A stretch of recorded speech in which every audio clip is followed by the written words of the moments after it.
Every day your kids are watching how you wake up, how you speak, how you handle stress, how you respond when things don't go your way. And the truth is, they're not listening to your advice as much as you think. They're studying your patterns. The way you train, the way you show up, the way you talk to your partner, the way you treat people when no one's watching, that becomes their normal. You can say be disciplined, but if they see inconsistency, they copy inconsistency. You can say be kind, but if they hear frustration and anger, they copy that.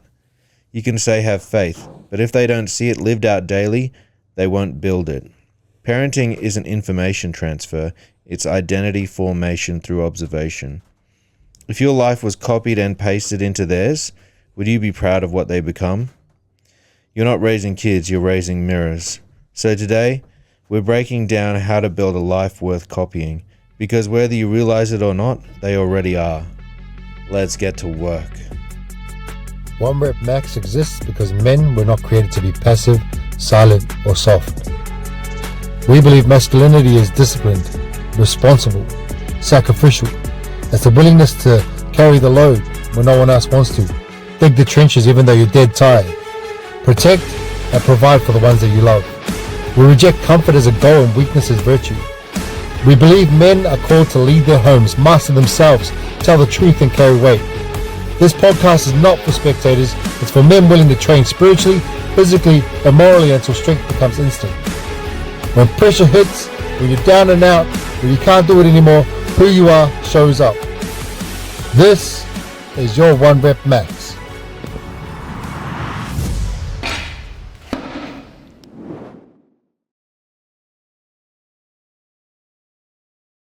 Well, welcome everybody to episode 7, I believe. Yes, It's hard to believe that we've come to episode 7 already. I mean, it's been a journey.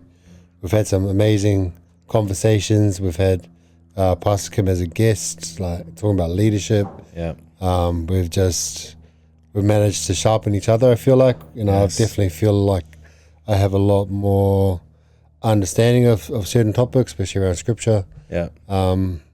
Just every conversation, I feel like we're just getting better and better. I feel like I'm also being able to take the lessons out and apply them to my own life and being a better person. I see that in the way that my kids and my family is reacting to me in a way they're, I don't know, I feel like a lot more at peace and things like that, and I feel like they're a lot more understanding, or so maybe they're seeing that and they're reacting in a certain way, but I feel like it's impacted my life in a positive way. And we covered a lot of topics, but I feel like there's still so much more to cover. Even when I'm writing an episode or you're writing an episode, I feel like I look at that segment, I'm like, that segment could be a whole episode in itself. So it's like I look back at our first episode, I'm like, actually, I want to revisit that topic again. Yeah. And dive deeper into that. We see man. Biblical masculinity. It's the current culture right now where on social media talks about there's the manosphere. Yeah, right? yeah. I've only recently discovered this whole manosphere thing, and I'm like, there's a lot to that I don't agree with, and I'll be like, I'll be interested to maybe in the future have a conversation about what that looks like and the pitfalls in that type of thinking and what real alpha masculine men are like and what they should be, rather than what these young guys are depicting. Yeah. Well, there was a scary moment a couple of years ago where Andrew Tate was getting a lot of traction, and lots of young men were following him, and I think that's humanity has a tendency to, because we can definitely see men being passive and not doing much and things like that, and then that gets brought to light. Then humanity has a tendency not to find a balance. It just swings from one extreme to the other. Yeah. You know what I mean? Yeah. And then you're okay, let's become crazy. Let's become aggressive. Yeah. Instead of passive. But we really need to sort of, where's the middle ground in that? That's where we need to be. It's a pendulum, right? You're saying, from one extreme to the other. But I think that's why it's so important as fathers, which is one of the topics we have today, for us to influence our kids in a positive way, because there are so many external influences that they can have access to, particularly with the internet. And a lot of our kids have phones for, well, particularly like my older ones, they have phones for like security reasons. So when they catch the bus or whatever, they need a phone. But with that, they have access to certain things that we have to monitor.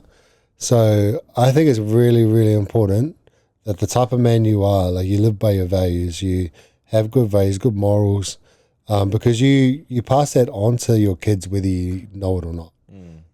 So they're always watching. But, you know, you wrote this episode. Yeah. So I'd like to kind of hear where this is going. I've had a bit of a look over it. Yeah. I think it's going to be really good. So I'll let you lead it off, bro. Yeah, cool. Well, I was starting out by looking at just theories or ideas around like what kind of parenting we see today. And just being a teacher, I see a lot of parenting styles, but you can sort of sum it down. Like there's into, I guess, two sort of spectrums. There's high demanding parents, which are your like really harsh dads who probably overuse the smacking a lot, and it's all about rules and boundaries, and it's very one-way communication where like I'm the boss, you do what I say, you live under my roof, and that's the way it goes. This is my way or the highway, that kind of parenting. And then there's the other extreme, which is, I guess I would call it responsive, overly responsive parents. So you might have heard of like big feelings or gentle parenting.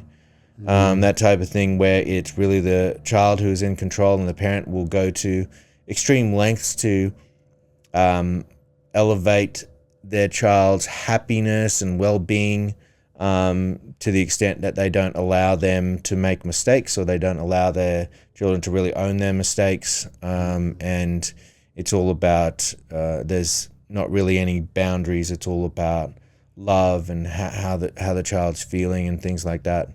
So there's two sort of spectrums there. Yeah. And really what you want, it's not really a middle ground. It's more like you want both those things at the same time. You want to be highly responsive. You want your kids to know that they are loved, but you also want to have strong boundaries and strong rules to know that they are safe. Yeah. Because the opposite of that, not having either of those things, that's neglect, right? Yeah. Not having any love, not having any rules, that's just basically ignoring your kids and not caring about how they grow up, or, you know, not really, just absent parenting, I guess you could say. So that's where I'm at. And I do have a question though with that, because I think that was really good. I'm interested to know, I'll share my perspective as well, but I'm interested to know where you feel like you are as a dad, and has that evolved from when you were like first a father to where you are now? Like, has there been a massive shift for you, or has it been kind of fairly consistent, and where do you sit in that realm? I think that I didn't know all this before I became a dad. I didn't really, I was a bit passive in the sense that I thought I would just work it out as I went along, and in a sense I was less intentional and more reactive to what Nina was like as she was growing up, and what boundaries we had to have in place. We tried the whole like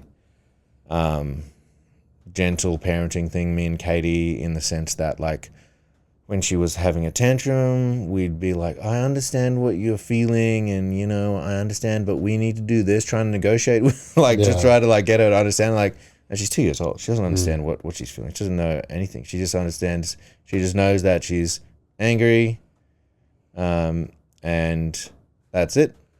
And then we looked into some other ways of doing things. We looked into something that really changed our lives, was this idea of first-time obedience, and it was combined with like a restorative kind of process as well. So those are all like just buzzwords that I picked up from being a teacher. So first-time obedience is just like, you need to do this. No, they have to be obedient first time, without pause, without like sort of half doing what you ask them to do. Otherwise, you apply a consequence, and then, or they have to apologize. And if they don't do it like the second time, you apply a consequence, and then after the consequences happened, you have to have some kind of restorative to show them that, like, you love them and you're just doing this to teach them. Yep. And I think the biggest thing for me, because I heard there's a lot of chat out there by people who are like, oh, they should bring back, it sucks these days, you can't smack kids know that they can do anything they want and you can't, and people like sort of ask me how I feel about that. And because generally the people that were saying that are people who went to school and they got the cane and they were like, we were disciplined like this and this is how we turned out. We knew that it was wrong when we got smacked and things like that. And they said, what do you think about that? Well, discipline isn't really punishment. It's not meant to be punishment. It's meant to teach. Like, that's where the word disciple and discipline come from the same place. Yeah. Disciple is a student. Discipline is meant for learning. So I say to them, like, did that change your behavior when you got caned, when you got smacked? Did that actually affect your behavior? Did you change who you were? Did you change what you're doing? And they were, oh, not really. Yeah. And that's the answer right there. I'm not against disciplining. I'm not against smacking or anything like that. I don't mind it. It's just another tool. But the point is, you're teaching them. It's any form of discipline has to be about teaching your child and growing them. Yeah. At the same time, letting them know that you love them. So I think I think me and Katie are a good mix, because Katie is sort of, she's a bit more of a black and white thinker. Yeah. To me as a parent, whereas I can be a little bit more on the gentle side and the things. And the thing is, if you are an over demanding parent, and if you are like all about gentle feelings, none of those people wake up and decide, oh, I'm just going to be a bad parent today. Yeah. Everyone wants to be a good parent. Everyone wants to do the best for their kids. It's that they believe this is the way to do it. And we're all coming from a good place, and we're all coming from a place where we're just doing our best. Because, parenting is hard, bro. That's the hardest. You can't be perfect. And as soon as one thing works, then that thing stops working, you're like, what do I do now? You're dealing with people and emotions that are too big to sometimes comprehend. And the other part to that too is every kid has a different personality. Yes. So one thing that, what in my experience, I've got 6 of them. So yeah, what might work for, like, let's say the youngest it doesn't work for the oldest. Yeah. So there's a massive gap. Even like my youngest daughter, she's 10. She's about to turn 10. And then our oldest daughter is 17. But she lives in Melbourne. So I guess I'll use the example of our 14-year-old who is living with us. The way I parent my 10-year-old is, as opposed to my 14-year-old, they have to be different. Yes. Not just because of the personalities, but also the age differences. You've got to be able to, I guess when they're younger, you have a tighter leash on them, where you're in that phase of teaching them right from wrong, all the fundamentals of what it's going to, like, because our philosophy as parents, Dee and I, and Emma, who's like my ex-wife as well, our philosophy is we're raising good people, we're not raising good kids, because as they get older, like, they're adults for a lot longer than they are kids. Yeah, absolutely. So it's our job to prepare them for adulthood. So in the way that we parent, but that wasn't me at the beginning of when I first had my kids. I had 2 boys first up. So having boys as opposed to girls are different in the way that you parent them, I feel. Because, well, from a father's perspective anyway. I think from a mother's perspective, maybe not. But with my boys, I was way more reactive, I suppose, and I had a lot more high standards. I had a lot more anger. But that was not from being a father. That was just me as a person. I was a lot more of an angrier person. Yeah. When my kids were young, like my oldest son now, my firstborn, he is just turned 13. So that's 13 years ago. So I've had 13 years of growth as a man, and I've developed into a much better person. I'm way prouder of the person I am right now. But this development of myself is like reflective in the way I parent. Because early on it was very much like, I have very high standards. If you break the rules, like, you're going to get punished. I think in the early stages I did smack a bit. But I think as I started to understand, like, they're not actually learning, like you said. Yeah. I had the mentality of, smacking is good. Like, if it was good enough for our generation, it should be good enough for them. But I think as you start to look at it and you start to have experience, because nothing prepares you for fatherhood like fatherhood itself. Because when you're in it, bro, you start learning. You can't learn beforehand. Trust me. You try your best to like read books or whatever, but there's nothing more valuable than experience. So yeah, my experience was that type of parenting wasn't working. So I had to change. And then as soon as I had my daughter, she softened my heart. Yeah. I've said before that having girls softens a man's heart, and my daughter certainly did, right? And not to say that she was the one that changed the way I parented, but as I started to understand who I was as a person, it's helped me understand like what type of dad I want to be. And so now I'm kind of fast forward, I've fallen into the middle where I do have high standards for my kids in terms of like the respect level. Yeah, I say they've always got to be respectful, like no matter what situation they're in. Give respect first. Like, people say like, respect has to be earned, but I believe that you need to give respect first. To be modeled. Yeah, like if you meet someone for the first time, you got to respect them just because of who they are. They're a person. Yeah. So respect them as a person. If they do wrong by you, then maybe that dynamic changes. But they always have to be respectful. They always have to use their please and thank yous. They have to shake someone's hand when they meet them, look them in the eye, go out of their way to have the conversation when they first meet people. So there's like high standards in that, because we're trying to teach them to be great functioning, confident adults in adulthood. And we're actually seeing this work out, like as Savannah, our 14-year-old, has been working for the past 2 weeks with her auntie. She's doing reffing. My 13-year-old boy, he's starting reffing. Like they're putting themselves in like leadership positions. And our younger son, Isaiah, he's a school captain for his school. So I can see the fruit of the labor that we've been doing. And it's not easy, man. It's like parenting this way is hard. It's a chore, but it's constant. Like you've got to be on them all the time. But they follow more of what they see than what you say. Yeah. So if we as parents are, we're confident in the way that we communicate with people, we're shaking the hand, we're giving people respect, we're being respectful, we're doing our best in every situation, they kind of see that, they follow that. Yeah. And that's what I see with my kids.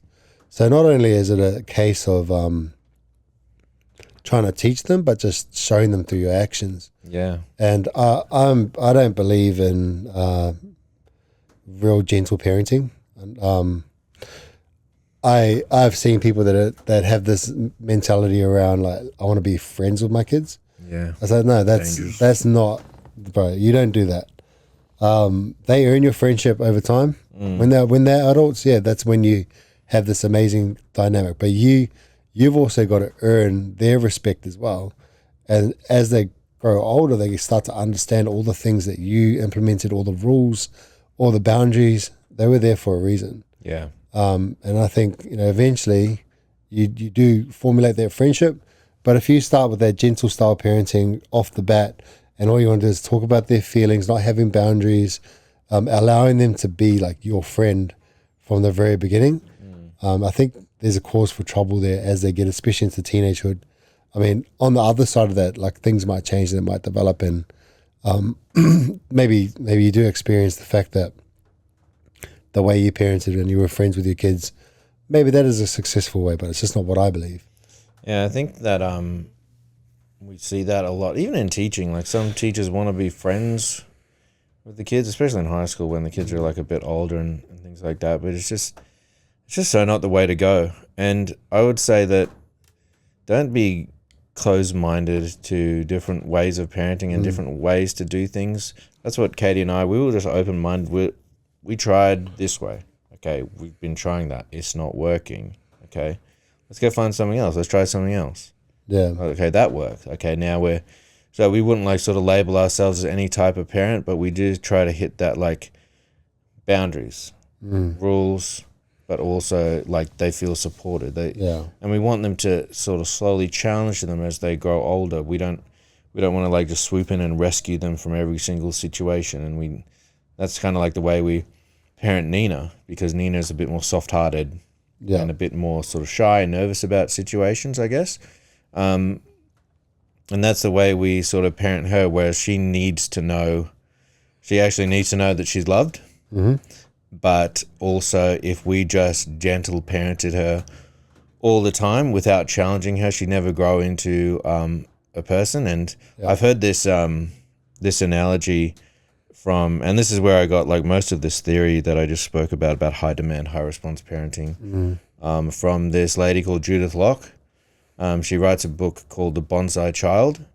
And basically the idea behind that is like, you know, a bonsai tree, like the Japanese tree, how you have a pot and you prune it and you cut it and you really take care of it every day so that it grows into exactly what you want it to grow into. But if you transplanted that pot out into like the garden, to the wild, and just see what happened, it'll die. You know what I mean? So that's in a sense where like kids, they need to feel supported, but they also need to be challenged as well, particularly, as you said, just grow into good adults and good people that demonstrate that as well. You got to build them. Hey, you got to build them up.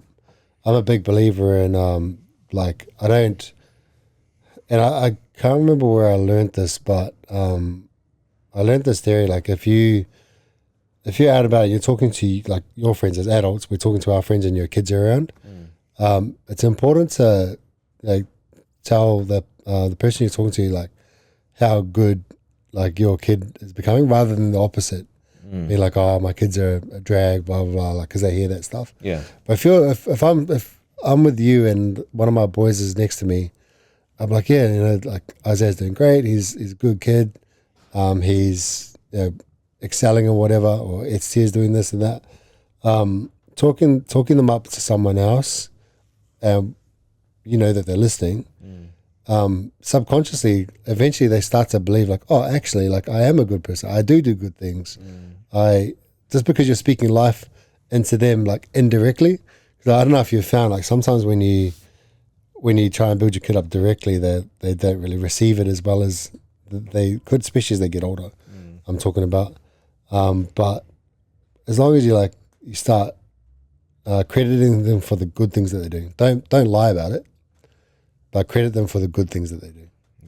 Did that turn off? I never pressed record. I just realised that. Do you want to press record? Do you forget something? We can start again. No, that was good. I don't want to start again. I don't try and fake it. Yeah. I was wondering what I was going to say it earlier. Sorry? Well, because I don't know. I didn't know. There's a light there. Red light. Yeah, right, the red light. Recording. Okay. Yeah, but so, what did I say? I think I do agree in in certain aspects of gentle parenting where we talk about their emotions and you give them a safe space to express themselves. That is important. But there's the extreme part of that where you just make it all about how they're feeling. A good example, I won't use my kid's name, but today they were struggling because they were about to go do something that they had done previously and they were nervous about. So like kayaking, they had kind of fallen out of the kayak once and it sort of maybe had a slightly traumatized them maybe. And they kind of just lost their minds. They just, I was on the phone to them and they were hyperventilating, they were crying, they were making a massive deal out of the fear of going to do kayaking with their friends. And I could feel myself get a little bit frustrated because this is something that they agreed to do weeks ago, and it had already been planned, and they were going to get picked up and everything like that. And they were saying, "Oh, I don't want to do it," because they were scared. But I had to stop that thought, and I had to just think about it logically and be like, "Well, my kid is scared of something. He has these very, very high emotions, and he's dealing with all this fear right now, if I was going to combat that with, no, you've just got to do it. Like you said you're going to do it, you just got to do it. We didn't waste our time, all that. Like these are all the words that I felt like I could have said at the beginning.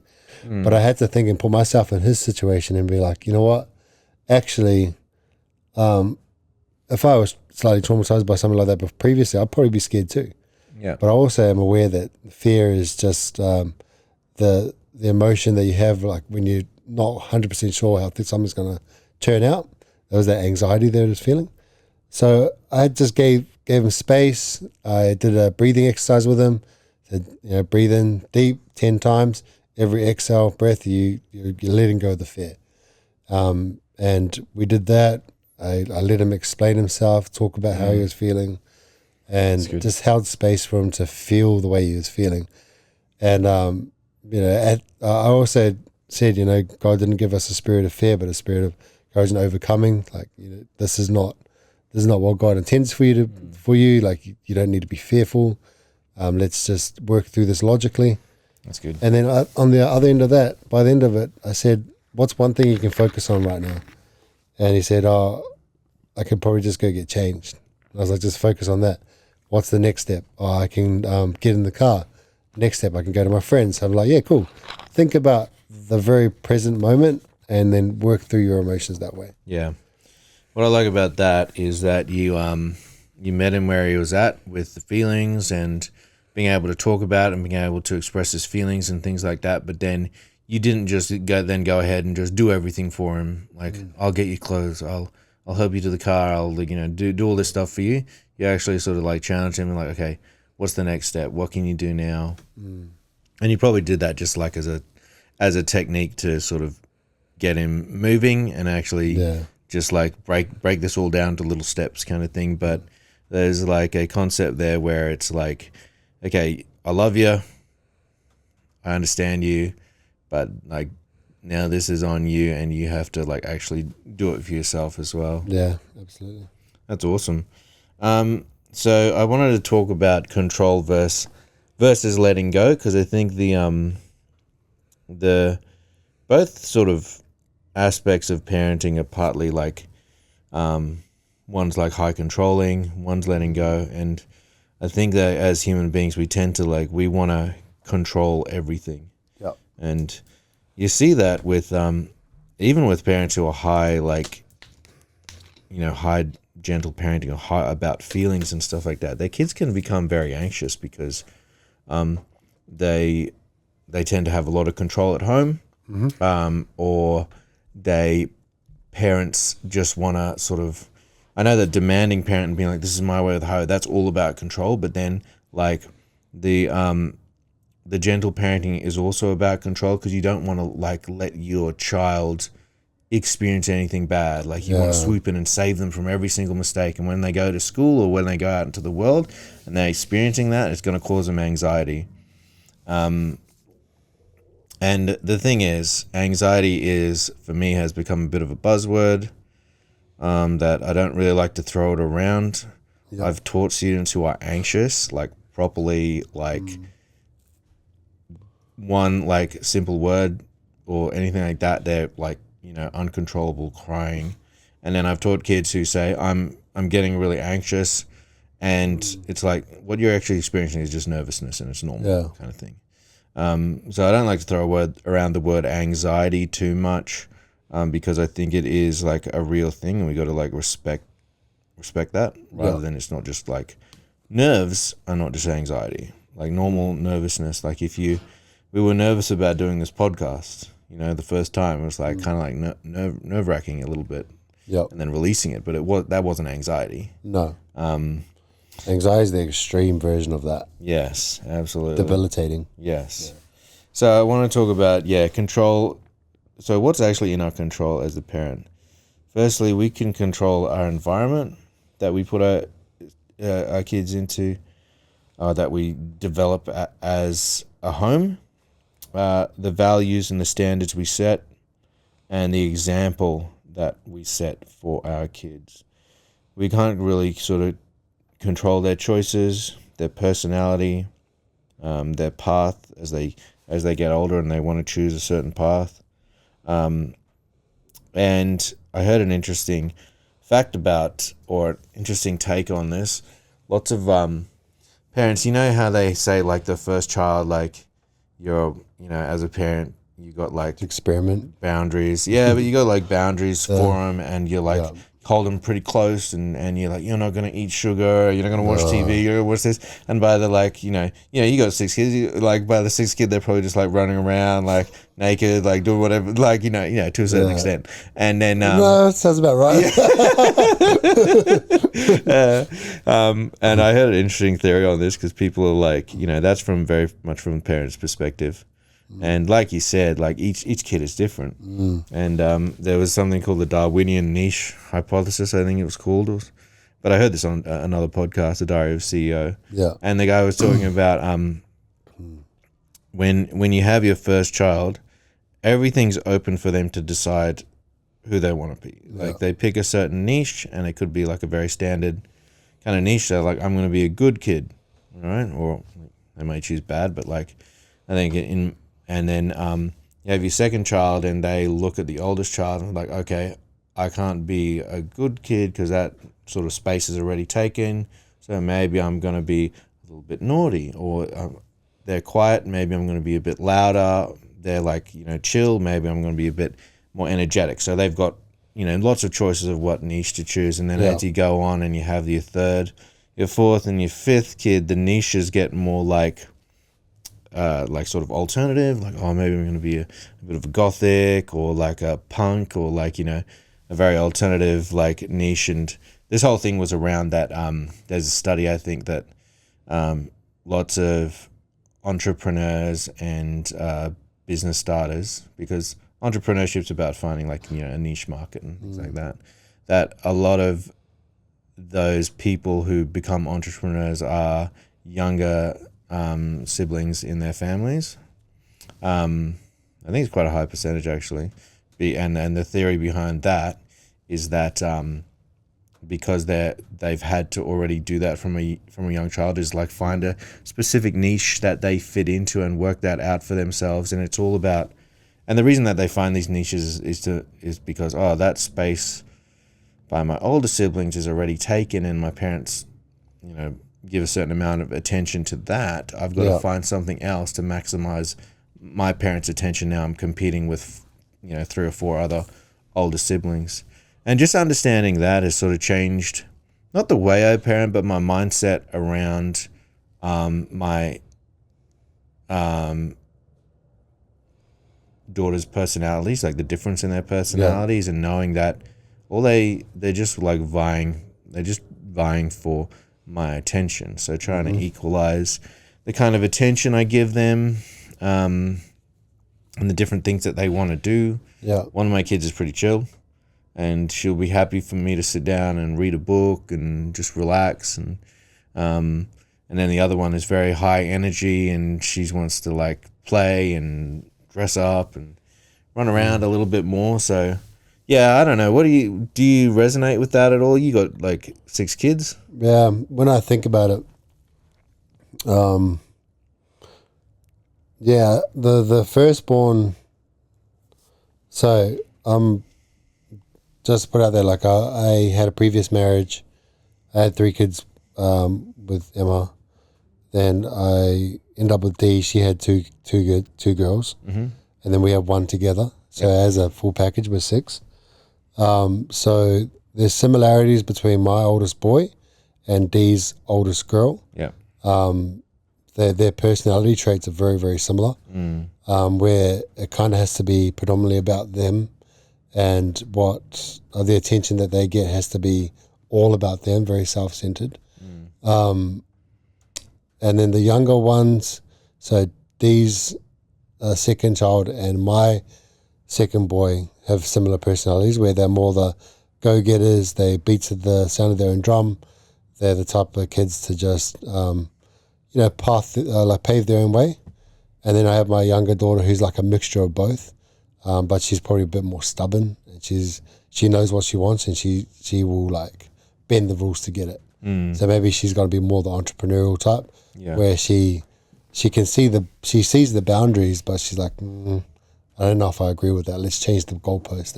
Yeah. Let's fix it. And then my youngest, my 1-year-old, like you can already see his personality now, where he is just the bull. Like he just, anything he wants, he'll just get after it. I don't know if that's because he's like a baby, because it's a 10-year gap since I had a baby.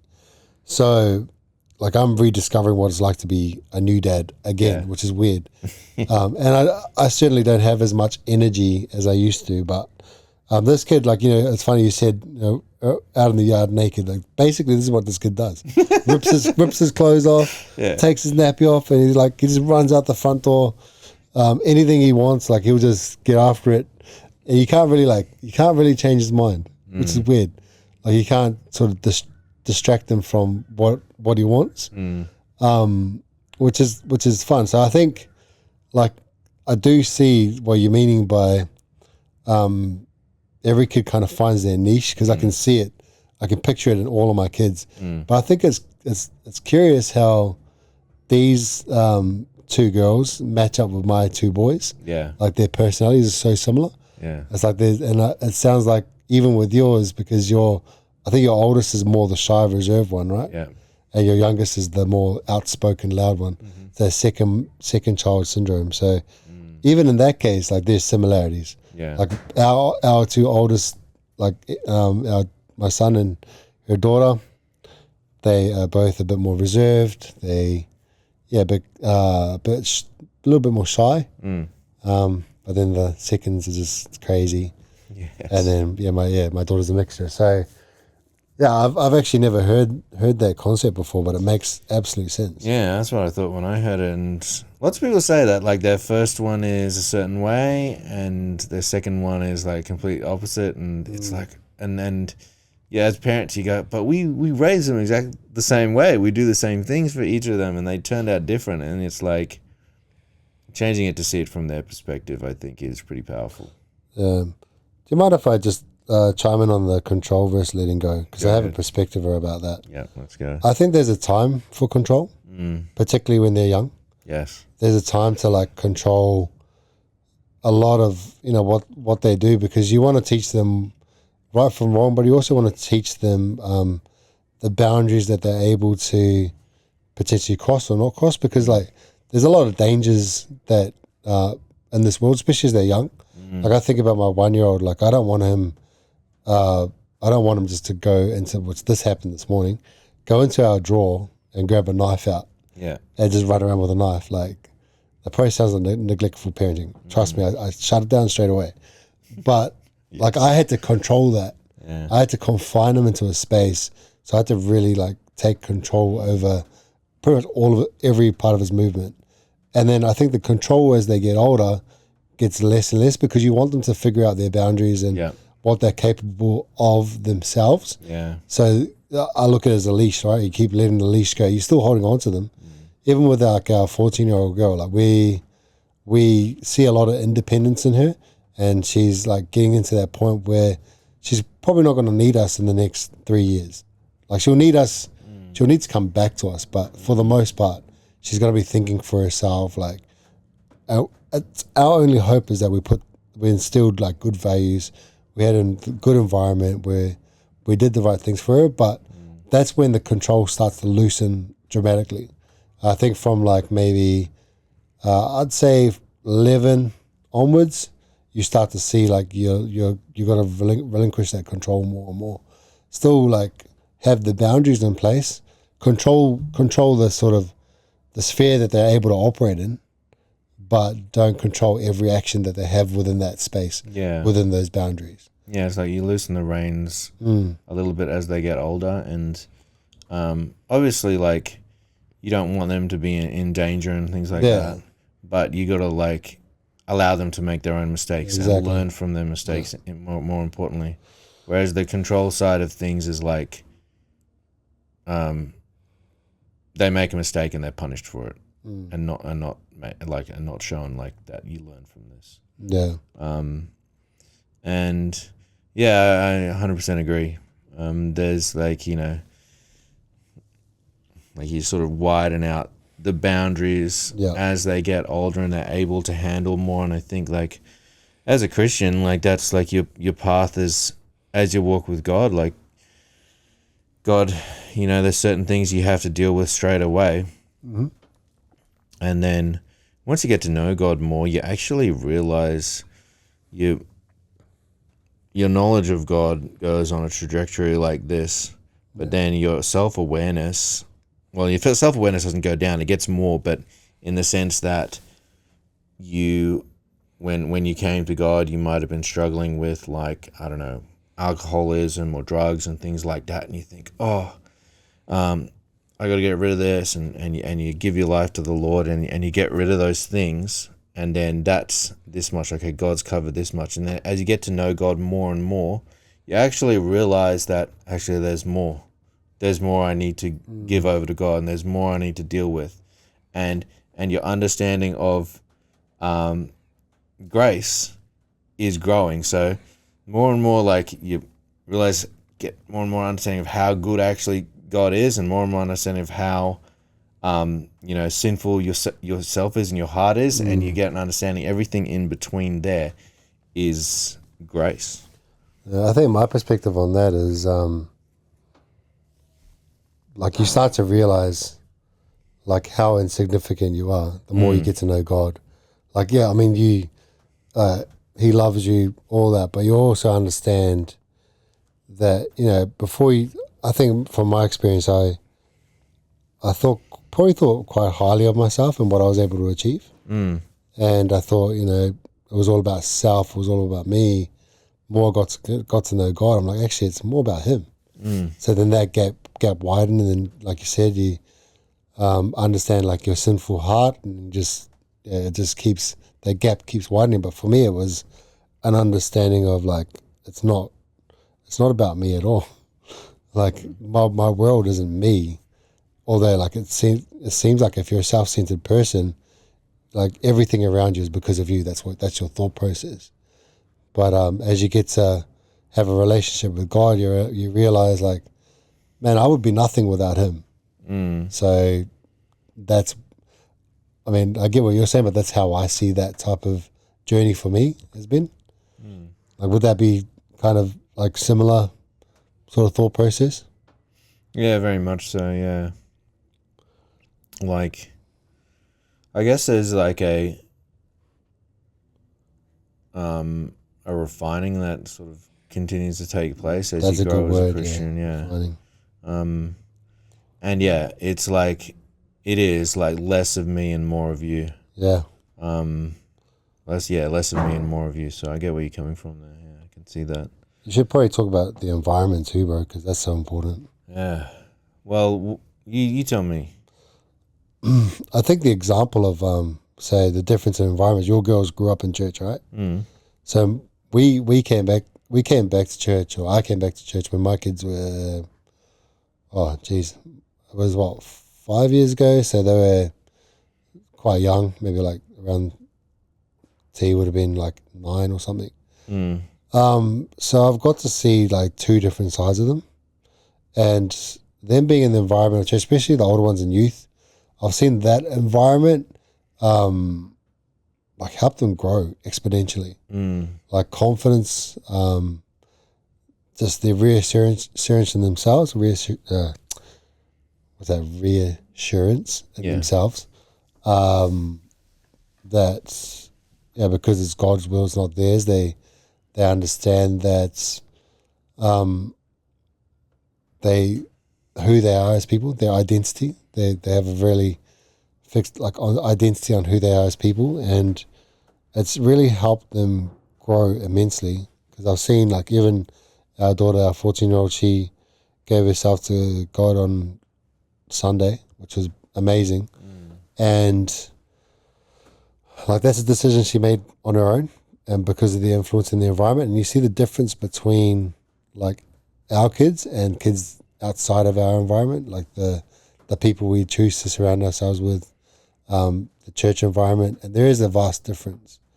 And to the point where our kids don't understand why they can't do certain things that other kids can do, or can't have certain things like unlimited screen time, or going to parties, like at a younger age, going to drinking. And that's because it's not part of our values, but it's also not part of the values of the people that we surround them with as well. Yeah. And it's not like part of the environment that they immerse themselves with. So I feel like the environment dictates a lot about how your kids are able to tackle the world outside of your bubble. Because if you're able to put them in an environment that they're excited to be in, so don't make it so it's all rules and all strict, like have fun, be able to put them in situations with people that are like-minded, help them gain friendships in a positive circle, so that they actually want to be here. They, like, my biggest goal as a father is, like, when they're all adults, they still want to be around me, because I know that's not the case for a lot of parents and a lot of kids. So I want to be the type of dad where, like, all my kids come back because they enjoy the environment that we have created as a family and the culture that we have as a family. And that can only be achieved by starting that young. And I think the church environment is a very, very good place to start for kids, because it gives them the foundation that they need to tackle all the sinful nature of the world. And they're able to find their identity in Christ as well. And that's been a huge difference that I've seen with my kids. And I can tell, there's a gap between them and the people that they're around as opposed to the outside world. So I think environment is hugely important. Yeah. I'd have to think about that one. The not about what you said, I completely agree, but in my own sense, there's certain things you can't control, and I like what you said about how you have, like, boundaries and you create a good environment and you have them around church and things like that, but particularly about how, like, when they go out and they go to school and they're probably, like, experiencing or mixing with people who don't have the similar values and don't have or maybe didn't grow up in the same environment as what they did, and knowing that, you know, you've taught them and you've set boundaries for them and you've set values within them, that they are the ones that have influence when they go into those places and not the other way around. Yeah, I think that's what, like, my heart is for my girls, is that when they go out, because you can't wrap them in bubble wrap either. No. You can just do your best to instill good values in them, make sure that they have a safe and supportive environment with strong boundaries and rules, but that they know who they are and that they have confidence in who they are, and they know why these values and the rules exist, even though they might see other people getting screen time and being able to watch whatever they want or whatever, that they're able to be out in that world and explain, this is why we do this. This is what the culture of my family is. And in that sense, other people look at that, and they look at people who have strong boundaries and strong culture, and they also feel not jealous, but, like, there's something in there that they recognize that's a good thing. I remember when I first became a Christian, and I told, like, some of my friends who didn't know, like, that I knew before I was a Christian, and told them that, I go to church now, I got, a strong relationship with God. They were actually like, that's really good. And then they were, like, fully supportive. Like, they themselves maybe weren't influenced by it, but they recognized that it's a good thing. It's good to have structure in your life. It's good to have strong values and a strong foundation. Yeah.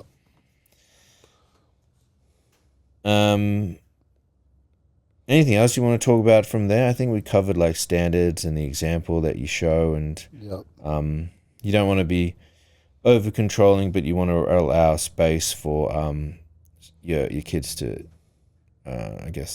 fail and learn from that failure. And sometimes we can't control the outcome, but it's good to shape the foundation that they have. We touched on discipline, and discipline is teaching, not necessarily punishment.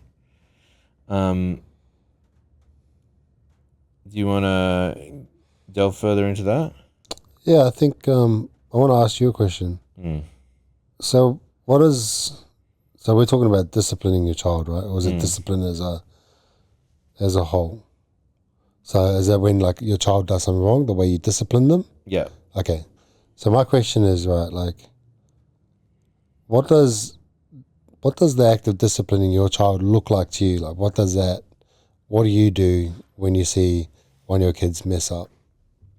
Okay, so for me, it's very similar to what I said before. Is that it depends to what level they mess up. So if my kids are pretty young, they don't, they're not like going out and getting drunk or anything like that, if you know what I mean. For me, it's about consequence. So they have to know that there is a consequence for doing the wrong thing. Yeah. All right. That life has consequences. So I'll always attach a certain consequence that can be open. We generally use timeout as a consequence for our girls. So we separate them from what they're doing. They're not allowed to have like any toys. So we sit them in a certain spot. And we usually make them stay there. It's like a minute for their age. So they're 4 years old, 4 minutes. Yeah. And after that, they have to acknowledge what they've done. So they have to say, sorry, I'm sorry for slapping you in the face or whatever they did. I'm sorry for kicking my sister. Or they have to go to like the person that they wronged and apologize for that. So there's consequence, there's acknowledgement and ownership of what they've done, and then there's like a restoration. So give your sister a cuddle, give her a hug, or give me a cuddle, give me a hug, and then it's, let's say if it's disobedience, now you need to come over here and, I don't know, whatever they're refusing to do, come over here and put your clothes on. Yeah. Get dressed. Because that's like, when you're dealing with kids this young, that's like the kind of disobedience that, I don't want to get dressed. I don't want to eat my dinner. And we just try to, So the main things they do is consequence, ownership, and restoration. Okay. Yeah. Yeah. Well, I think the way so D is more kind of black and white, like Katie. Yeah. It's like, I told you to do this, you must do it this way. Whereas I'm more like, this is the outcome I want you to have. You figure out how to get there. Yeah. But you've got to get there by this time. And it needs to be done the way that D expects you to do it. Like it needs to be done to that standard. But I don't have a certain way you need to do it. Yeah. But when it comes to discipline, and I don't know if this is the correct way to do it, but I'm talking about like my older kids specifically.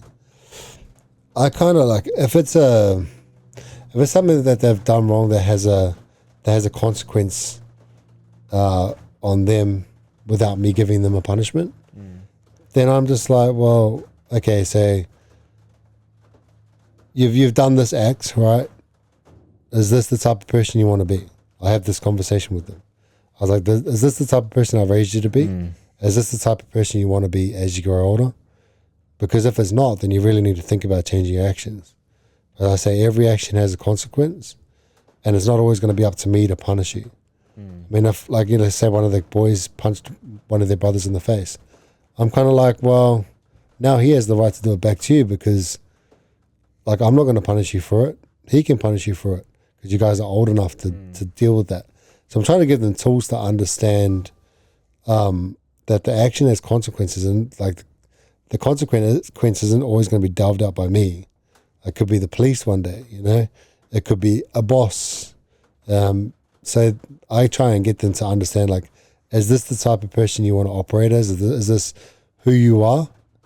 Or is this, are you going to change your behavior to match the type of person you want to be? And, if you go and punch your brother, like, do you expect to get away with it? Because one day you might not get that opportunity and you punch the wrong person and, potentially your life is over, or, you get hurt really bad.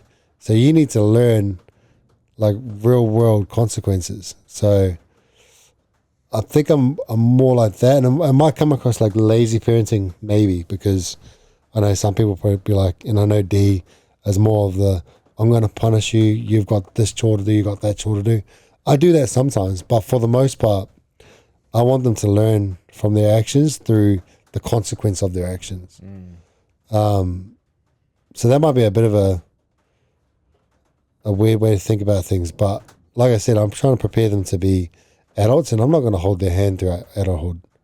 They're going to have so many responsibilities. They're going to have a partner they've got to answer to. They're not always going to have daddy there to save them. So how about we start living out life right now in a controlled environment where you have the freedom to make mistakes, you have the freedom to do the wrong thing, but you also have to have the consequence that comes along with that, no matter how harsh it is. And I'm not going to be the one to sit there and like slap you or yell at you. I don't even yell at my kids. When I do yell, like they know they're really stuffed up, and a lot of that time is when they've disrespected their mothers. Yeah. So I'm like, how, like especially the boys, I'm like, how dare you disrespect your mother? Like out of everybody in this entire world, your mother should be the first person you respect. And I was like, do you ever see me treating your mothers wrong? Do you ever see me like yelling at them or whatever? So that's probably one of the very few times I get really angry. But for the most part, when they make mistakes, I want them to learn from it. And for me, the best way to learn from it is just to deal with the consequence of that action. So what if like they don't experience a consequence? Would you apply a consequence? That's when I go down the path of, is this the person you want to be? And then there'll be like some sort of consequence at the end of that. And a lot of it has to do with exercise, like or writing out the reasons why they shouldn't have done that. But the real realization I want them to have is like, this isn't an alignment. This doesn't align with the person I want to be, and this doesn't align with the values within my family and how we're expected to be a part of the family unit. But there will be punishments that I'll give if there's no real world like consequence. But for the examples that I can think of right now, there generally is like, you know, if we have one kid that tends to just like take food like without even asking and storing it in their room, and I just say to them, I was like, you know, the consequences of that is you're just gonna get fat, and then you're probably gonna get teased, and then you're probably gonna like feel bad about yourself. I mean, and plus you're being dishonest. You're essentially stealing from others within the household, because now they can't have whatever that was. So what I explained to them is the consequences. You're going to gain weight. You could get teased for it, but also you're taking away something from other people within the household. Now someone else has to miss out, and that's kind of how I explain it. Yeah. And do you think they connect those dots? Well, I think over time they will. They don't straight away. It's got to be a continuously taught thing. Okay. All right. That's really interesting. I've often, I don't know about my daughters, because like that may work when they're older, that type of thing. Yeah, it doesn't work when they're young. Yeah, but also like I've had that conversation with multiple students as well, and I suppose it's different because it's like a teacher-student relationship. It's a bit different, but to some extent they are like worried about disappointing you in a way if they have that good relationship with you. But yeah, that's the key there. Is you have to have a really good relationship with your kids. If you're just the type of parent like you're not their main influence, and they don't look up to you and they don't see you as someone they want to emulate. Because I know, like not to be egotistical, but my kids respect me a lot. So when I have these conversations with them, like it does sink in. They're probably worried they don't want to disappoint you. Yeah, probably as well. Yeah, and I think there's only one time where that's really worked for me as a teacher. I can't speak to anything because my kids aren't like that age. There's one time where that's really worked for me as a teacher, and many times where that hasn't worked. Because it just depends. I guess it depends on the kids from a teaching perspective. Well, every kid's different, right? Like every family unit's different. That's why I said I probably look at it in a different way, in a weird way. But that's kind of what is working at the moment. But I'm also very adaptable. Like you have to be adaptable as a parent. What works now might not work in a week's time or even tomorrow. Yeah. So you've got to adapt and you've got to change. But right now, this is kind of what's working. But that's because there's been a major emphasis on the relationship and the trust that we have between like me and my kids. So they trust that I only have their best interests at heart. Yeah. And I'm always trying to do the best I can for them so that they can do the best that they can. So that's maybe where the dynamic works a little bit. Yeah, I can see like it being different in different, like, depending, it for me it would have to be a very like situation by situation approach as well. Yeah, for sure. Yeah. I like that. I like having a different perspective. I was just thinking about that the other day about when Hazel was kicking Nina. Yeah. And Nina's just complete pacifist kind of thing. And she's like, Hazel, stop kicking me. I kicked her again. Hazel, stop. I've asked you to stop. And I kicked her again. And I just turned around and goes, hey. This was like in the car, by the way, like in the back seat.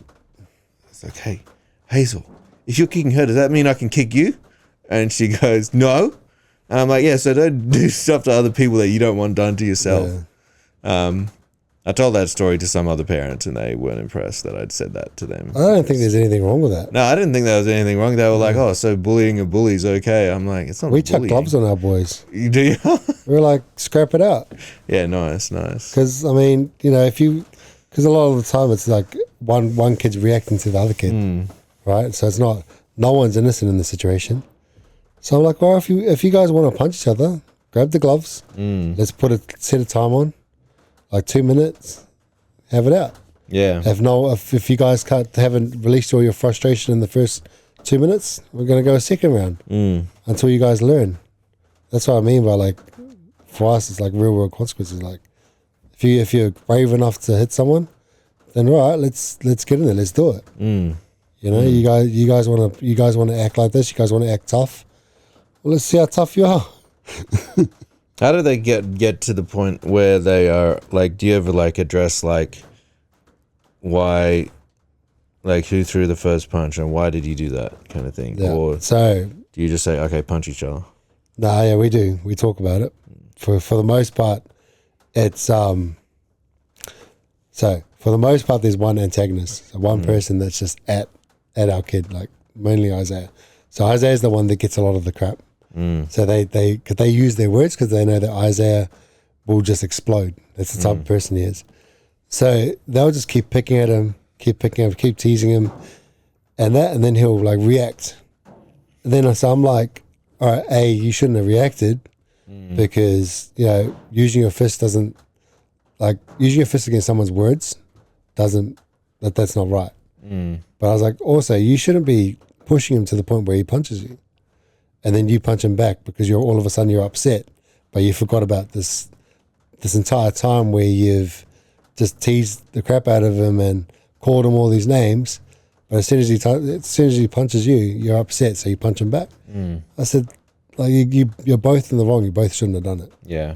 I said, you need to understand that your words do hurt, and you know that your brother gets frustrated easily.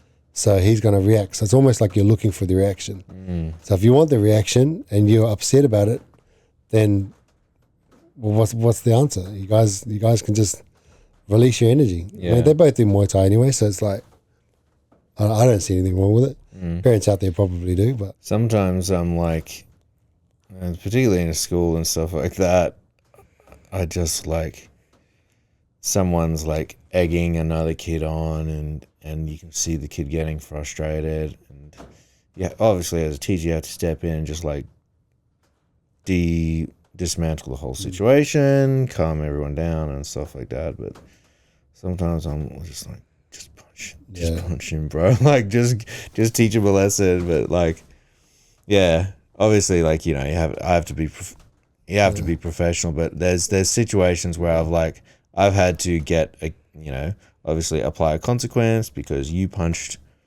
that guy, but that guy was egging you on, so he gets a consequence as well. But your consequence is going to be worse because physical violence is worse than talking.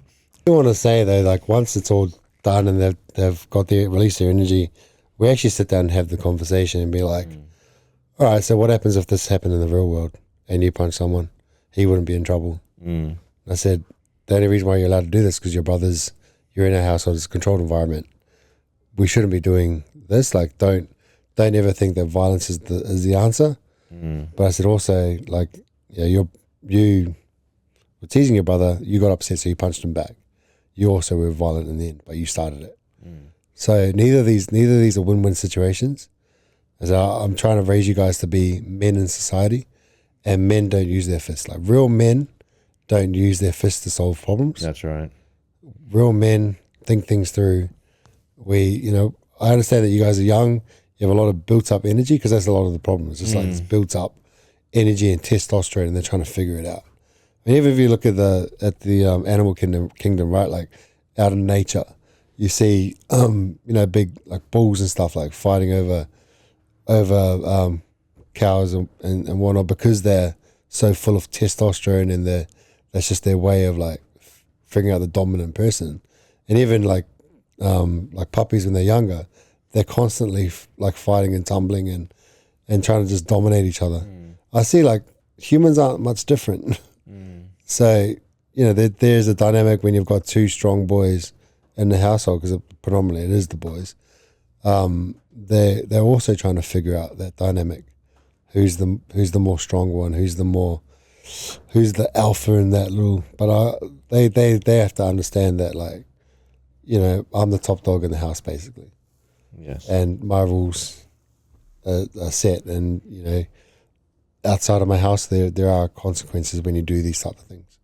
So we have to allow them to express their emotion, express what they're feeling, have that little bit of a tussle, and then have a full-on conversation about it. That's good. I like what you said there about real men don't use their fists to solve problems, and it kind of reminded me about sometimes you hear this all the time, like particularly as a teacher going to parents like, oh yeah, your son like punched someone in the face or whatever, and they'll say, oh well, boys will be boys, and you're just like, you got to stop saying that. Like, you can't just say boys will be boys to, like, yes, boys are more energetic and more like physical, but like there's positive ways to channel their energy, and definitely if they're like, wrestling and just play wrestling and stuff like that, yeah, boys will be boys. But getting so worked up and so angry and then punching someone in the face, that's not just boys. Well, I guess it's boys, but it's, you're never going to turn into a real man if that's the way you think you're going to solve your problems. That's what I was going to say, is the key word there is boys. Yeah. Yeah. But it's like, you don't have the luxury of having a boy mentality when you're a man. I think that's what's so dangerous, like we have a lot of boys in society with men bodies. Yeah. So they have men strength, they have like, they're pumping at the gym, but they have a boy mentality. Yeah. And that's where I think, I can go on a massive tangent about that, but I think we'll save that for another episode. But definitely, like, there's a time to be a boy and there's a time to be a man. And we've got to be raising our boys to be men eventually. Absolutely. Hey, we've we spent a lot of time there in that segment. That was good. You are the standard. I think we've already sort of spoken about that. Like, you are the one that they look at. Monkey see, monkey do. Yeah. You can say and you can lecture them till you're blue in the face, but if they don't see it in your life, it's that's useless. Yeah. Yeah, one thing I'll say though is, like, you spoke about earlier on with how this podcast has changed you. I actually have my kids asking to listen to the podcast, and they love what we're doing. They love the fact that we're out there trying to help other people and other men, and utilizing this platform. And I've got one of my boys keep begging to jump on the podcast with us. So I'm like, maybe there's a time where we have like a father, like son chat or whatever. Maybe there's a time we can facilitate that.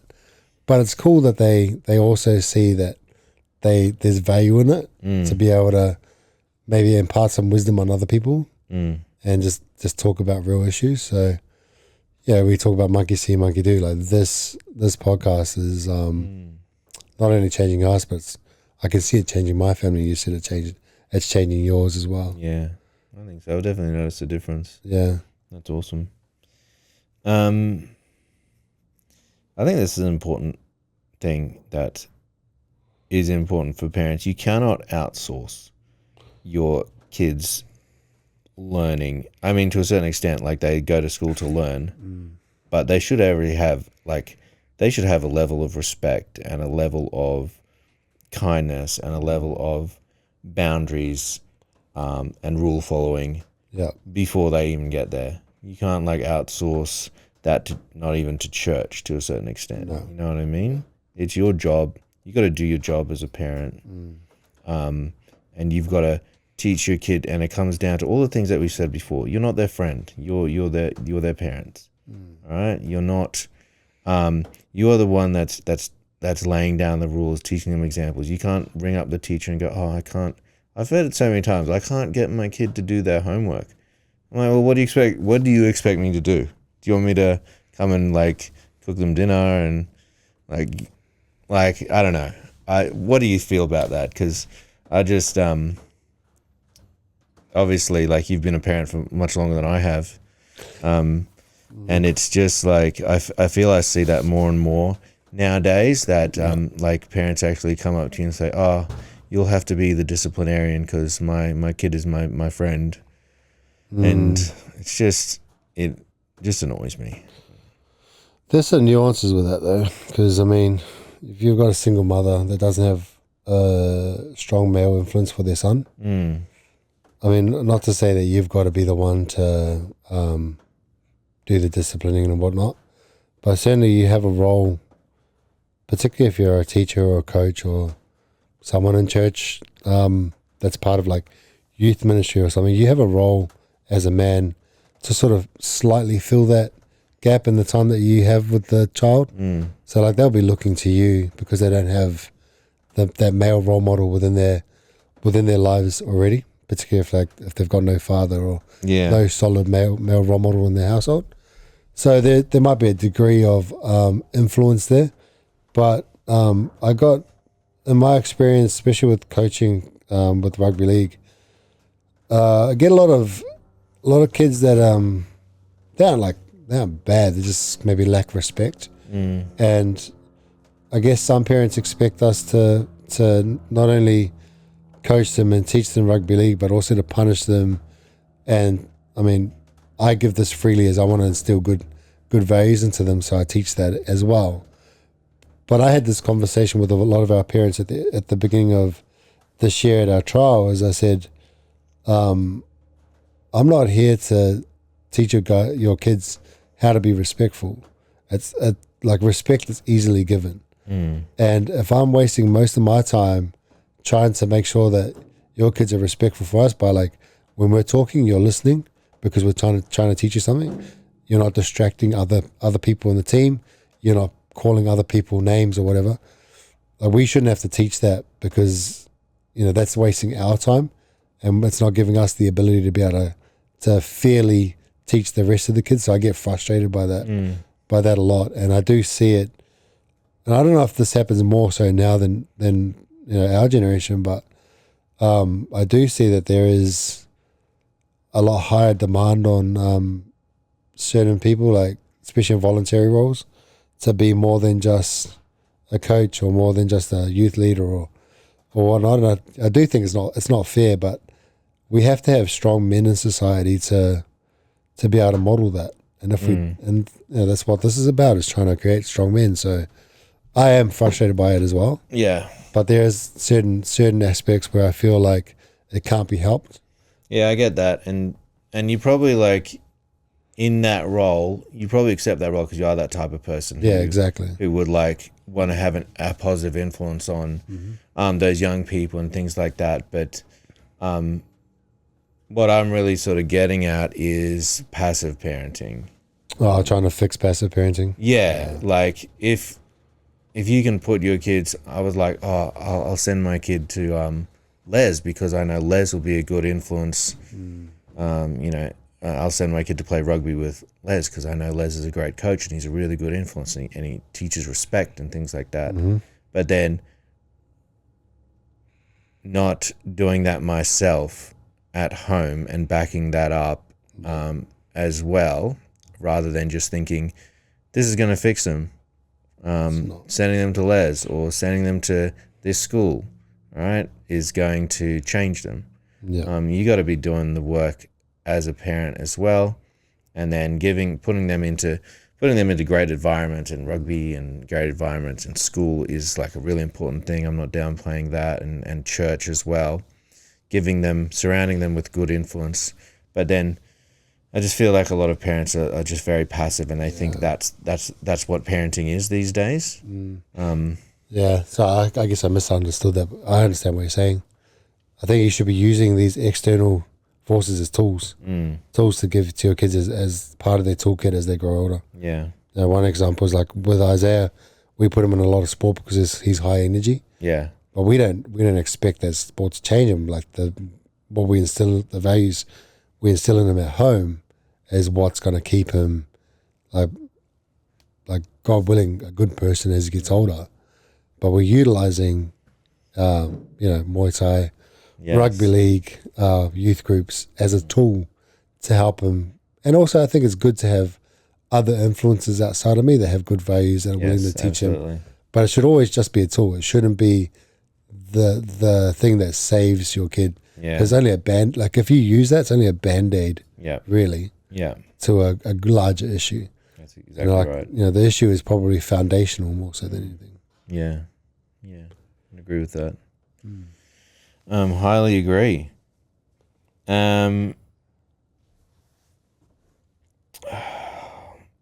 What's about this question? What's the one habit or behavior you've become more intentional about because you realized your kids were watching you and copying it? I guess there's a few, but I think my language was a big one. Yeah.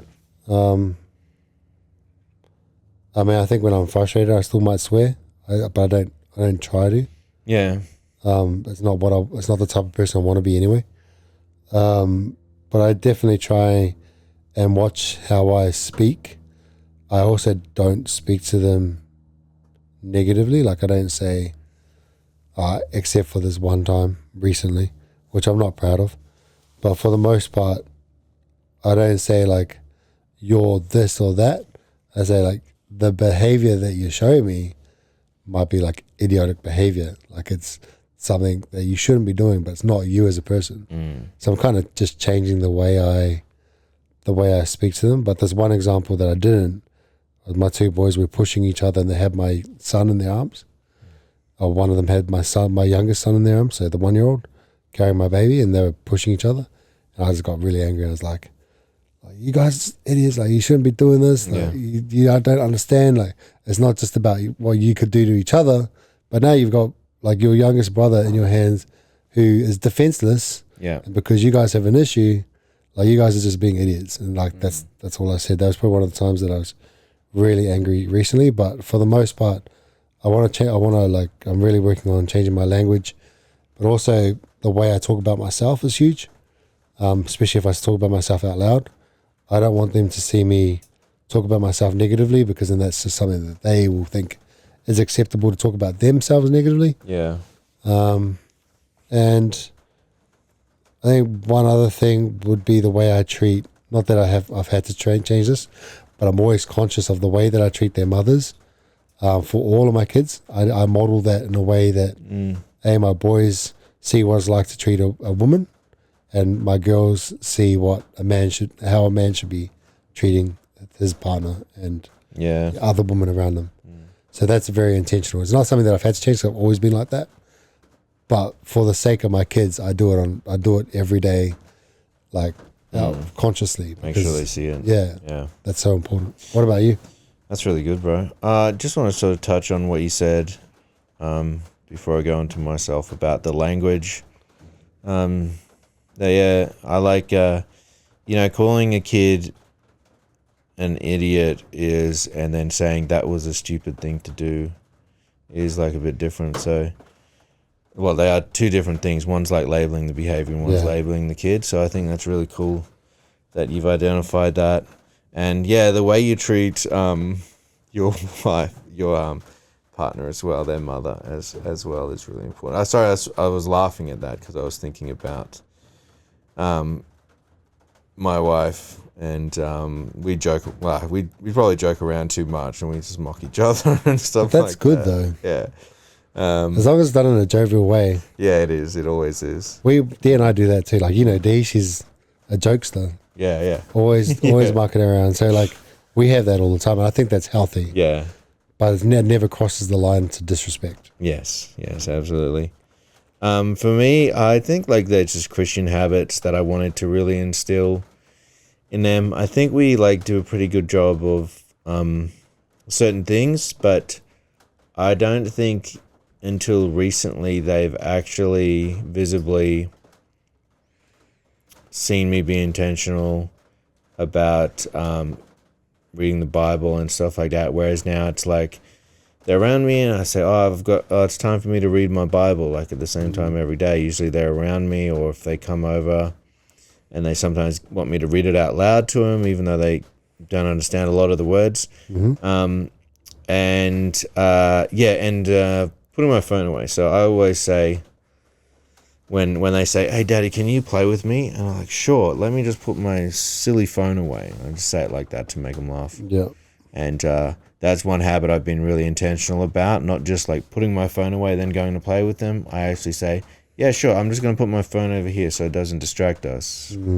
And that lately, those have been habits I've been really intentional about, so that they know that like screen time, like your phone isn't everything. It shouldn't always be attached. There's no reason for it to always be attached to you, or for you always to be in contact with everyone 24 hours, 7 days a week. And I think that leads to a lot of issues as well in school, which I won't go into about now. But just like biblical habits. That's good, bro. And just praying with them before they go to bed, like Hazel. Making sure I pray with her, even if she doesn't want to pray. I just force her to. Well, not really force her to. I just pray for her while she's not wanting me to pray.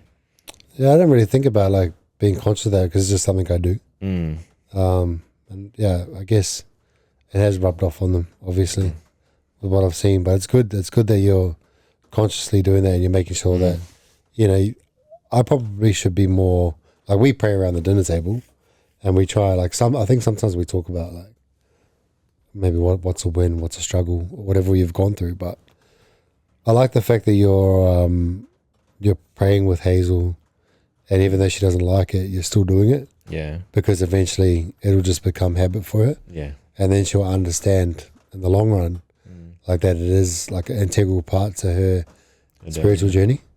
So that's good, man. Like, it's good to have those Christian habits. She's actually gotten a lot better at it now. She's she actually does the whole like put her hands together now as well. So even if she sort of like isn't really wanting to pray, she'll sit there and go like that while I'm praying. Cool. Consistency is key to anything, right? So obviously you're being consistent, and it's going to change. It's good. Do you want to talk about setting the culture in your home? I think like we sort of touched on it. I think we've already sort of talked about that, like in a roundabout way. How you speak to each other, you've talked about that. How you speak to D is a big part of your culture. How you handle conflict, what you prioritize. You obviously like prioritizing church and things like that is speaks volumes to them. You don't build culture through big speeches and lectures. You build it through consistent standards. What about some of these? Do you have like certain things that you say? Because Aaron's got like, in this house we finish what we start, or we speak with respect. Do you have certain things that you sort of say, like when you repeat like the values, instill the values to your kids? I probably don't say them all the time, but one thing we do is like we're people of integrity. So when we say we're going to do something, we're going to do it. We finish what we start. Like one big thing for us and our kids is we've always told them, let's say they start rugby league for the season. If you sign up, that's you for the entire season. That's so good. You know, I don't care if you don't want to do it. It's off. You've made the decision. You're committed. So commitment's a huge thing. We do talk about that a lot. We have conversations on a daily basis just around respect, values, faith, courage is a big one. Be courageous to have the courage to go after whatever you want. Don't be bound by society and what society expects you to be. I mean, school's not everything. We talk about that. Like education is more important than school. We feel like you can be like, you want the foundation of education to come from your English, maths. Like you probably have something to say about this, but English, maths, like the basic things. But understand that you can gain a level of education in every situation. You can learn from everything. It doesn't have to just be bound by the time that you spend it at school. Pursue learning outside of it. So pick something that you're interested in and try and learn about it. Because we want to teach our kids how to think. We don't want to teach our kids like what to think, or just like, you know, the government said I have to do this, so this is all I'm going to do. Like I can only have this type of job, so that's all I'm going to do. I'm going to go to university. I'm going to get this type of job, and that's going to be me for life. Because society's not like that anymore. So we talk a lot about thinking for yourself, and life. Every aspect of life is an opportunity to learn something. You don't just learn in school. We do say school's important, and we want you to focus on your education, but don't just rely on school as the only source of education that you have. We have a bookshelf full of like business books and personal development books and all that our kids can read at any time. You know, we encourage them. Like our daughter's currently reading Who Moved My Cheese, which is just about a book about staying consistent and being adaptable and whatnot. And we're encouraging our son to read Rich Dad Poor Dad by Robert Kiyosaki. So it's like trying to give them these other outlets to learn something that they wouldn't learn at school, because I think it's far more important in the long run to understand how the world works rather than to understand like where to put a full stop and grammar and all that. That's important, but it's not as important as knowing how to think. Yeah, I strongly agree. I've got a lot to say about the education system, but it's too jam-packed with useless I could stuff. imagine you'd have a lot to say. I'd be interested to hear it. I will say this though. Education should be skill-based. It shouldn't be knowledge-based. It should be about thinking skills, research skills. At the end of the day, if you want to acquire knowledge about something, you can Google it. You can use AI to do so many things that it's going to be more and more about the skills that you have, how you think. As technology gets more and more advanced and computers are able to do more and more than what human beings can do. And there is like this school, I think it's in Texas, where obviously every student needs to be able to think mathematically and about literacy to a certain extent, where the school, the learning, the formal part of the learning, which is sitting down and doing your reading, your writing, and your maths and the science and history as well, I'm not sure. But that part is run completely by AI. Okay. So the students sit there and it's 2 hours a day. Yeah. That's absolutely mind-blowing. We keep kids locked in a room for 6 hours a day, which I think in the future, like when I as a teacher, when I look back to like what they were like, 70 years ago, and they had all kids sitting in a row, and teacher was writing on the whiteboard, and they had to copy it down. They weren't allowed to speak. I look at that and go, geez, that was bad teaching. Yeah. But I think 50 years from now, teachers are going to look back at what I'm doing today and say, man, that was rubbish teaching. The kids don't need to spend that long in a room. They don't need to spend that amount of time learning how to put a full stop and to spell a word and stuff like that. They need to be out in the real world, getting real experiences and learning how to run a business and this school. So they spend 2 hours a day doing that, and the rest of the day is the students can pick like a passion project, and the teachers, still has teachers there to facilitate it and look at the data and how they're going in English, and then the AI is able to easily identify, oh, this kid's struggling a bit in this area, so it'll adjust like the English program to sort of bring up their strengths and weaknesses and stuff like that.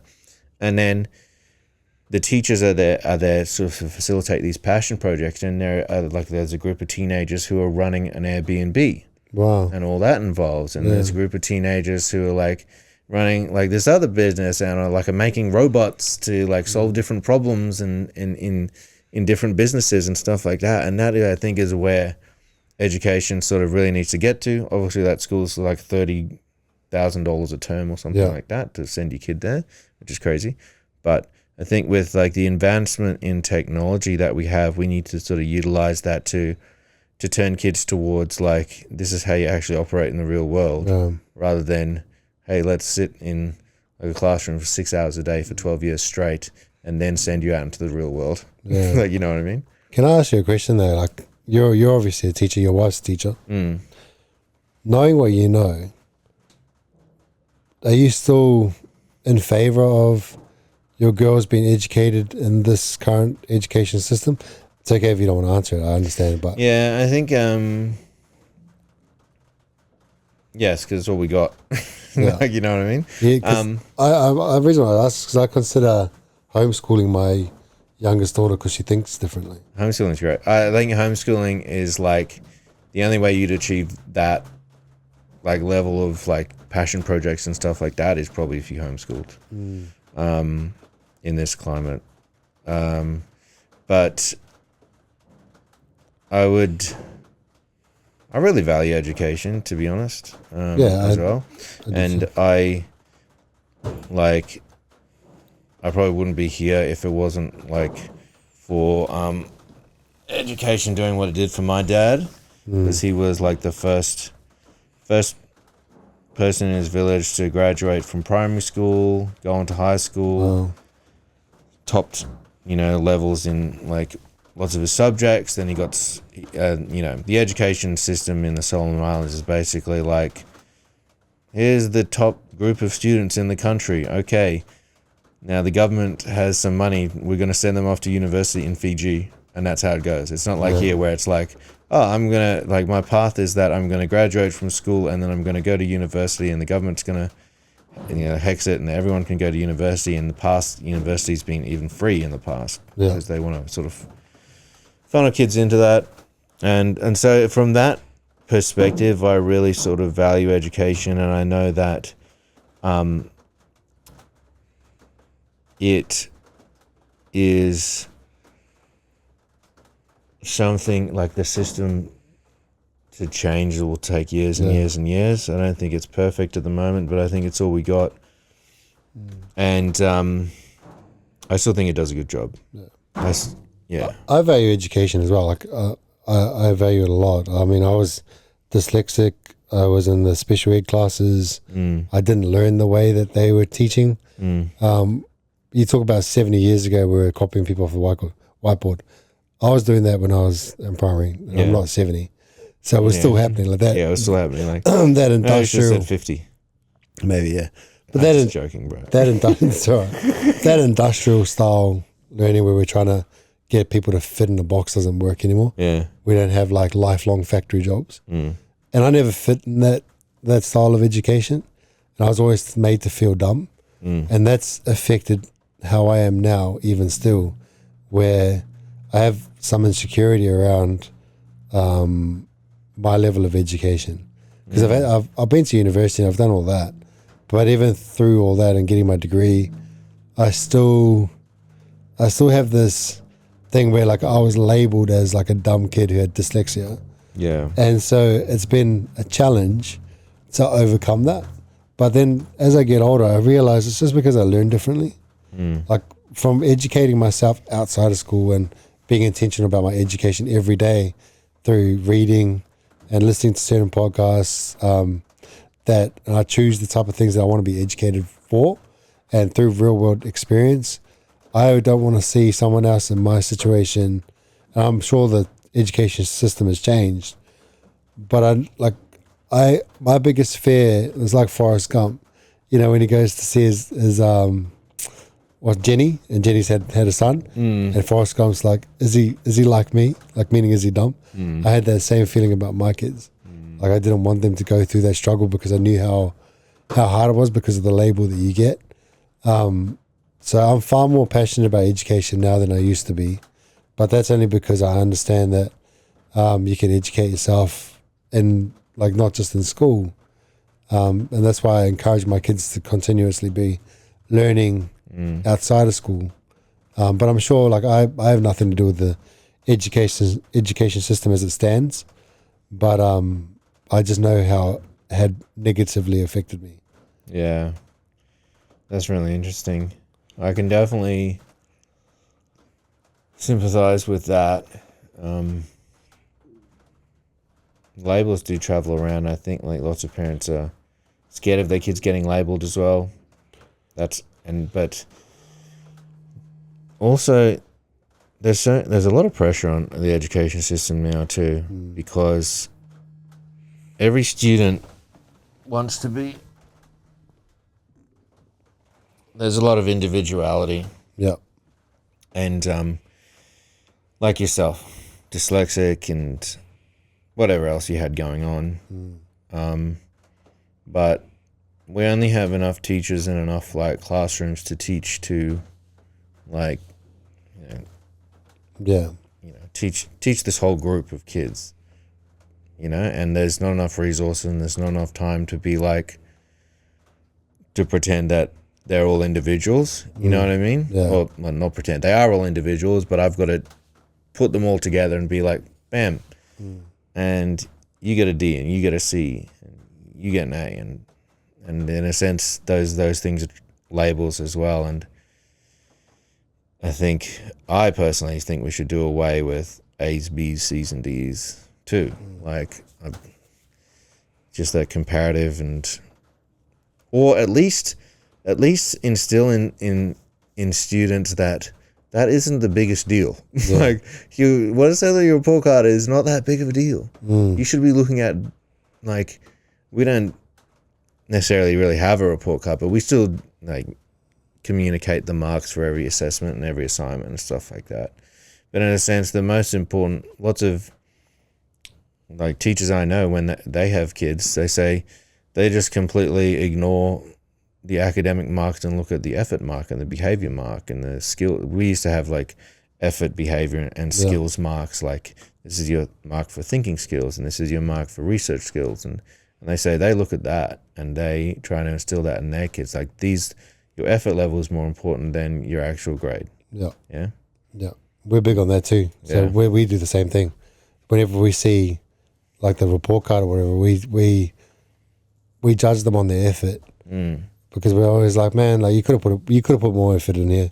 Like, your grade would have been different if you had to put more effort in, because I understand like you're smarter than what this is saying. Yeah. And it's also telling me that you've got a D for effort. So what's that telling me is you're not applying yourself when you should be. So we're massive on that as a culture in the family. We're all about effort and courage and stuff like that. But I think you're right. The school system can only do so much. But then that's when it's up to us parents to be our kids' primary influence and encourage them to do other things. That's why I say, like, in our household, they don't just rely on school. We encourage them to do other things outside of school. That's really good. We understand that school is important, but there's other skills you can pick up along the way, whether it's through like voluntary, like Savannah helps out at the kids club and coffee club. Those are voluntary experiences for her, but they're giving her a real world taste of like what like responsibility looks like, what potentially having a job in a cafe looks like. Yeah. So we're utilizing these tools around us to help our kids get educated in a more practical sense, but also encouraging them to learn in different ways as well. Yeah. Because we do understand that the resources are limited, and we don't expect teachers to teach our kids like everything that they need to know for life. That like 90% of that is our job, to teach our kids what life is going to be like, and what type of industry you might end up in, or the ability to believe in yourself that you can do far more than what the schooling system or the society tells you to be. Yeah. So it's way more important to be the primary influence of your kids' lives, whether it's even in the education part of like their upbringing. Absolutely. Yeah. That's good, bro. My mind is full. Yeah. I do want to touch on one thing, like if I may. It's just a subject that you haven't put in here, but I do know that there might be like, not everyone, which I love this for you. You've got, you got your wife, you've got your 2 kids, and you guys have a really solid relationship and a lovely family, and I love that. But my life is different, so we're very vast contrasts, right? Like I've had a previous relationship, had kids with her. Now I've got a new relationship. We have a kid together plus 2 kids. So in that, there's some complexities around parenting. Yeah, I think that's fairly common as well. Yeah. So I want to speak to that a little bit and just speak to parents who might be struggling with co-parenting, because that's something that I will say my ex-partner Emma and I do really well, and Dee as a family unit. But the only reason why that was the case is because we put our egos aside and we focus on what's best for our kids. Yeah. So a lot of couples, when they break up, they tend to, you're not just, when you have a divorce, it's not just like you and your partner. It's not just the man and the woman. There's a whole system around that falls, and that's, from your kids to the friendships that you have. So there can be a lot of hurt and turmoil in that environment, but it's very important, especially for the kids, that we understand they weren't born into this world. So you can't use them as a bartering tool against your partner and use that like as a way to hurt them, which I've seen a lot. I've seen like a lot of men struggle with this, saying that they're not able to gain access to their kids for whatever reason. And that all comes down from hurt, right? That's like the woman is hurt from whatever you did, or you're hurt from whatever your ex-wife did. None of that matters to the kid themselves. Yeah. They still see you as mom and dad. So, and they're hurt, man. Their entire world is ripped apart. And the best thing you can do right now in that situation is to create as much normalcy for them as possible. So having access to both parents, being able to have time, being able to still create more memories with their parents, even though they're not together. But that can only be done when you set your ego aside and you put your kids' best interests first. And that's how it has to be. Like, I understand that going through a breakup, going through divorce is one of the hardest things you can ever do. But trust me, if you put your mind and you put your heart in the right things, like, focus on your kids, focus on yourself and your future, how that's going to work without your partner, instead of focusing on all the things that your partner did to you that was wrong. Because there was obviously a reason why your relationship didn't work, and it's not just one person over the other. There's got to be something that just wasn't right in the relationship in the first place, that probably was as a result of both of you. Yeah. So step away from that, think outside of the box and be like, what, my kids deserve to have their father in their life. My kids deserve to have their mother in their life, because those are the people that they love the most. Yeah. And if you really want to raise healthy children, even in this environment, you need to get to some sort of point where you're able to be like amicable at the worst.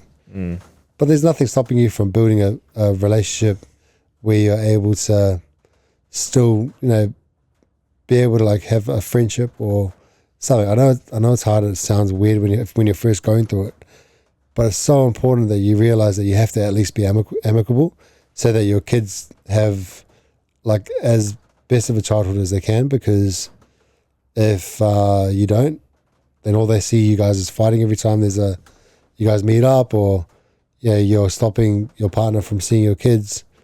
Man, that's just gonna give them that's gonna set the standard for them to then repeat the same cycle. Like when you look at it, do you want your kids to be have issues in the future because you couldn't get over yourself and understand that like you might be feeling hurt, but life does go on, and your kids pay the price if you don't like put them ahead of your own hurt and your own ego. So I just encourage people, if you are going through that, think about your kids first and what's best for them, rather than thinking about all the hurt that you're probably feeling right now, which is completely justified. But your kids don't get to your kids never chose to be in this world, and they never chose for you the relationship that you have, or they never chose for you guys to break up. So it's important to put their needs above yours in this situation. Yeah, that's cool. I have a few questions, but I don't know. Yeah, I'm happy to all of them, bro. Time to cover them all. Just like, what was so the time frame between like when you and Emma broke up, was there a conscious decision at that time that we're going to part ways, but we're still going to remain friends? Or was it something that you parted ways, like it was really bad, and then you came back from that? Like, you know what I mean? Because I think like lots of people listening might think, oh, my ex-wife hates me, or whatever. Yeah. There was a period of time of that, but we, like from the very beginning, Emma and I both said that no matter what, we want to make sure that our kids have a good life. There was obviously a period of time that you can't avoid it, but you've just got to. That's what I'm saying. You've got to focus on them, rather than focusing on the hurt. And credit to Emma, and also when Dee came into the picture, she helped as well, like to facilitate that, the communication. But I think it all came down to us just realizing that our kids come first. And despite the hurt, we still had to show up for them. Yeah. And so, Emma wasn't going to stop the kids from seeing me at all, because she understood that despite me being a crappy husband, which like, I agree, I wasn't good, I wasn't great. I'm a changed man now, but there's a lot of hurt there. But she understood that I was still a good dad. I've always put my kids ahead of I used to put my kids ahead of myself, but now I realize that I've got to put myself first in order to be the best for them. Yep. But everything I did was to be able to be a good dad. And so I think, thankfully, Emma saw that and saw that like I only wanted the best for my kids always. And to take the kids away from me would would definitely have done way more damage than, just bearing with it for now, and then eventually moving to a place where, now we're like really good friends. She comes to church with us and everything. So yeah, we've created this like massive family unit, but absolutely wasn't easy at the beginning. There's a lot of hurt, a lot of hatred. Yeah, it's interesting.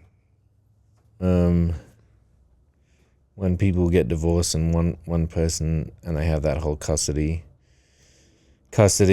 journey and things like that, I don't know what goes through their minds, but they're probably like, I want to keep the kids from you to hurt you, but you're just hurting the kids. Yeah, and that's what happens a lot. You see it a lot. And the kids only suffer. I'm open to a couple more questions if you have any. That was really my major question, because I think, like, do you have any other, like, advice? Because it would be interesting, a person listening to this who's currently not got a great relationship with their ex. I suppose not many people do have a great relationship with their ex, but like, who's sort of like, they parted on really bad terms, and they didn't, like, their kids are like, how to bridge that gap, or how to start, like, working towards like reconciliation. Just be aware that, like, having a good relationship with your ex is probably not the goal. The goal is to be able to create an environment for your kids where they can grow up healthy in a loving environment. So I think for me, it would be a case of, like, there'll be a difference of opinion on how the kid should be raised. And I guess if you are able to speak and you're on terms where you can talk, maybe it's about having a chat about, like, what the expectation is on the way you want to raise your kids. To be fair, this should have happened before you even had kids. You should already understand, as a couple, what type of way you want to raise your kids. Like, to be clear, that should be done way before you have children. And I think that's what happened with Emma and I. We did know the way we wanted to raise our kids. But if you're on those speaking terms, like, try and have, you got to really try and have the same sort of rules at both households. You need to be able to have consistency across the board. But you need to really just think about the ultimate outcome you want for your kids. Like, what type of people do you want them to be? And then try and reverse engineer that. And then in the situation you're in, either have the conversation with the spouse if you can, or your ex if you can. If you can't, then focus on your household. The worst thing you can do is be like, oh, they're letting them do this, that, and the other at their house. They have this partner, they have this, that, like, they give them all the lollies or whatever. That's way out of your control. Control what you can do in your household and your environment. Make the best environment possible for your kid when they come spend time with you. And there might be anger as to the way that as long as the other parent's not, like, being abusive or as a danger to the child. But there's always going to be some sort of differences. But you need to focus on what you can control, really. It's probably the biggest advice. And if you can, talk to your ex and come to an agreement on the way that you want to raise your kids and have set the same rules at each household. That's, like, far better than anything else. That's amazing, man. It's not very common at all. Do people kind of, like, I don't know, people, like, struggle? I know when I saw it, I was like, who's that? Like, when I saw, like, Dee and Emma there both with your family, I was like, I know who Dee is, but who's that other lady? I think I was struggling to sort of, like, compute it, because it's so, like, it's not common at all, is it? No, we got a lot of judgment even in church. There's certain senior leaders in church that judged us, which but we understood it's not common, and it's kind of weird. We get it. Like, people in our family don't agree. But Emma said this once, which I thought was amazing, is like, so what, you'd rather me live a really crappy life, always arguing, like, having tension, always being upset, and the kids being upset?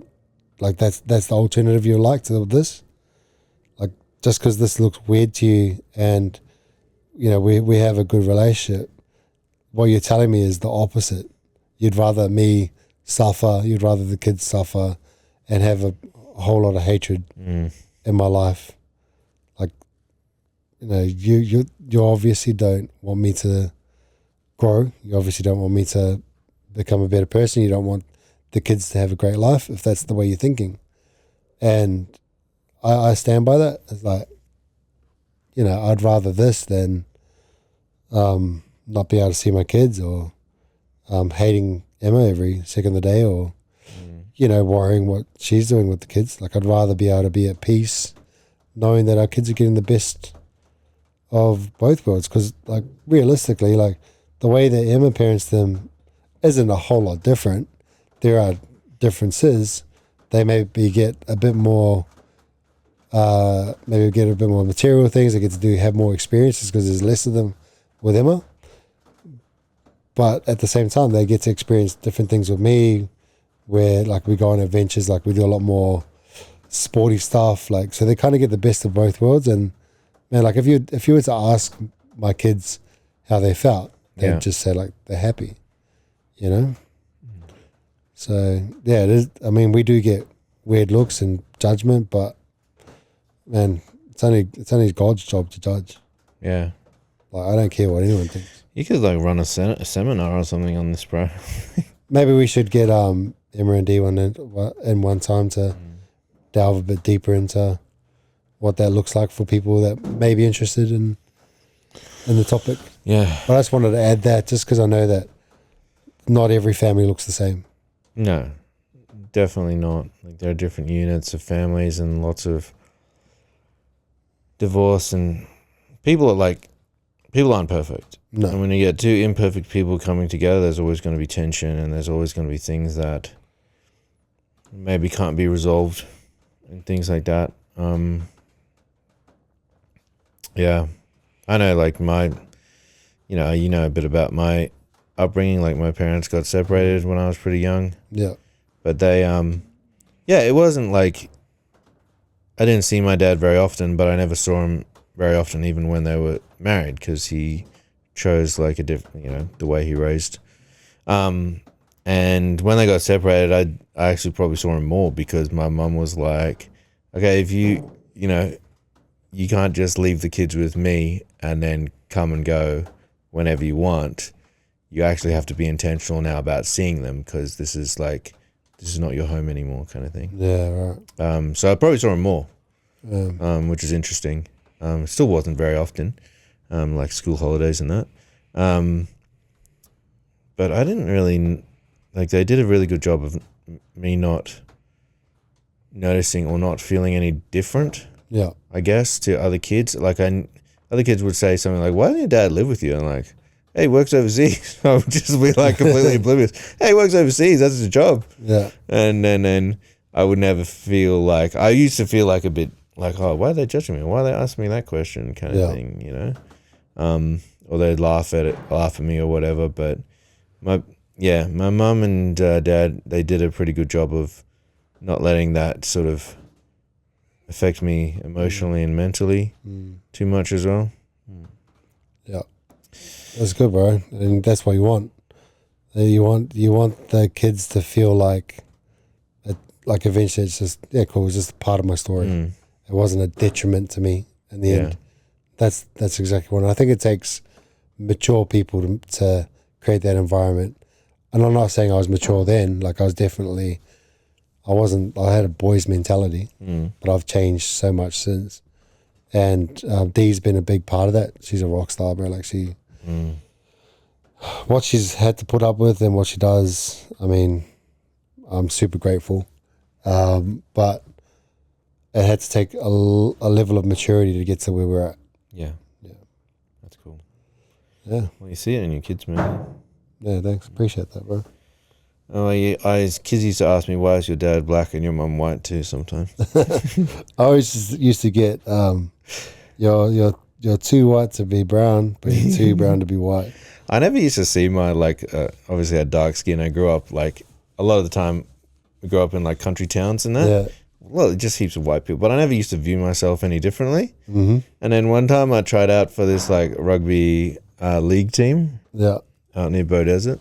And so we went to this trial. I went with my school team, and then they picked, they did, a possibles and probables match. And I got into one of the teams. So I'm playing with guys that I don't even know.